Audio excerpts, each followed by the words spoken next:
Jean-Claude Mas has two professional lives, and he is proud of this.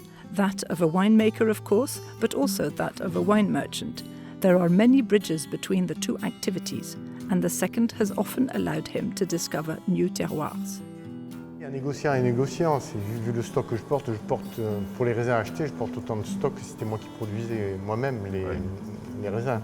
Donc il y a un métier de vigneron à comprendre et comprendre les vignerons avec qui on travaille et qui enseignent beaucoup. Moi, si j'ai appris autant en viticulture, bon, il y a l'héritage familial en termes de viticulture, mais il y a surtout l'échange avec les autres vignerons avec qui j'achète des raisins. J'ai appris des choses fabuleuses. Il y a des vignerons qui sont des as de la viticulture, hein. Ils font ce qu'ils veulent de leur vie.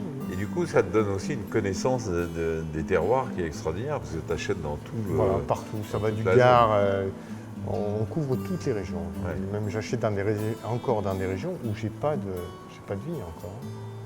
Et ça te donne des idées pour la suite? Ça donne des idées pour la suite. Ça donne des idées pour la suite. Là, c'est un peu plus du côté du Gard et tout.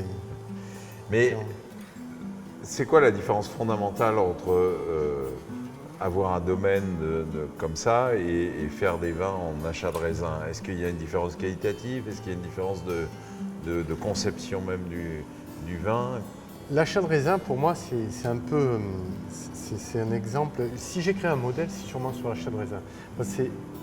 Et ma motivation pour le faire, c'est une notion de synergie. Je vois qu'il y a des vignerons qui travaillent de manière extraordinaire pour produire des raisins. Moi, je prétends avoir investi, avoir des outils de vinification et avoir une capacité à vinifier, une vision à vinifier, une vision à assembler que n'ont pas ces vignerons et qui n'ont pas envie d'avoir. Donc, du moment qu'on s'assemble et qu'on se comprend bien, on arrive à créer des synergies fabuleuses. Alors, pourquoi acheter des raisins? Aujourd'hui, si je me suis construit, c'est grâce à ces notions de rapport prix-plaisir. C'est-à-dire produire des vins que j'estime exceptionnels pour le prix. Et ça, c'est le but. Ça ne peut se faire qu'avec une maîtrise parfaite de la viticulture et de tout ce qui s'ensuit. Et je prétends qu'à une grosse échelle aujourd'hui, je ne peux être aussi bon, moi, partout, que c'est qu'est un vigneron, un viticulteur, pas un vigneron, un viticulteur sur son propre domaine. Pour moi, l'exemple type du vigneron qui va m'apporter ses raisins, c'est quelqu'un qui a 50 hectares, qui fait probablement un peu de vin lui-même et qui va me confier 20 à 30 hectares sur lesquels je vais acheter le raisin et je vais grandir avec lui. Lui, il exploite de manière plus efficace que moi parce que c'est comme la vie, quand le patron est là, il vaut X employés. Hein.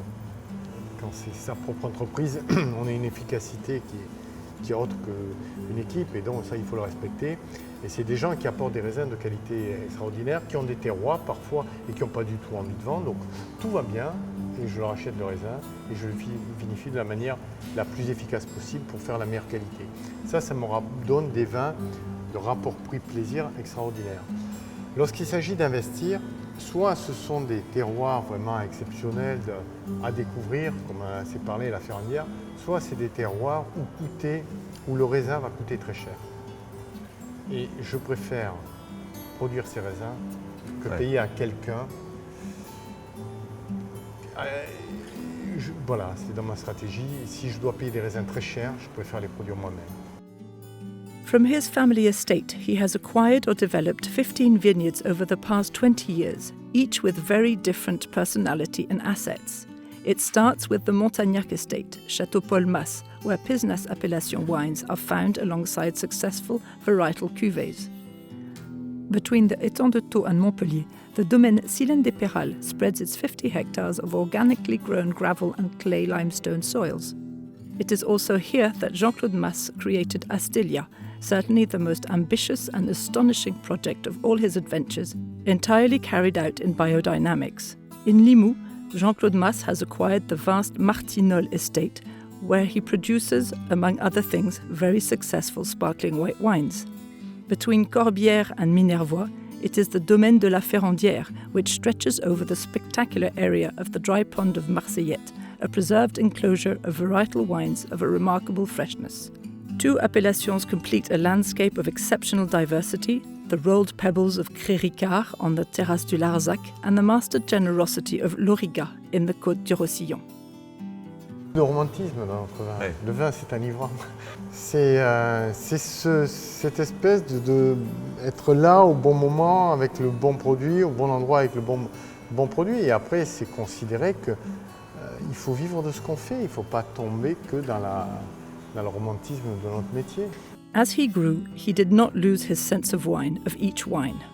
Ma force aujourd'hui, je crois, je sais ce que je veux en finale. Je visionne la cuvée telle que je l'imagine. Ça demande beaucoup d'intuition, mais l'intuition ne vient que par le travail. C'est beaucoup de travail à la base, beaucoup de temps passé dans les vignes, dans les caves. Et aujourd'hui, il y a un peu plus intuitif, ce qui fait que je peux me permettre de prendre un peu de recul et de parler avec les gens, surtout avec les gens de confiance qui me comprennent bien. Donc ça, c'est tout ça qui fait cet assemblage depuis l'origine de l'acquisition ou de la plantation de la vigne jusqu'à la bouteille, fait que je vais le rendre singulier. Parce qu'il y a toute cette histoire, c'est pas tombé comme ça. Si j'avais acheté un grand vin avec une étiquette, avec un œnologue célèbre, compagnie, je ne comprendrais rien à ce qu'il est, je vendrais une étiquette. Et voilà pourquoi peut-être que j'arrive pas à les vendre aussi. Ouais. Aujourd'hui, c'est difficile de me prendre à défaut sur l'origine dans n'importe quelle cuvée, sur l'origine des raisins. Working and creating in such a configuration is obviously not easy, but the man knows what he wants and what he can do. If there is a secret, it is certainly in the intimate knowledge of the terroirs and the grapes grown there.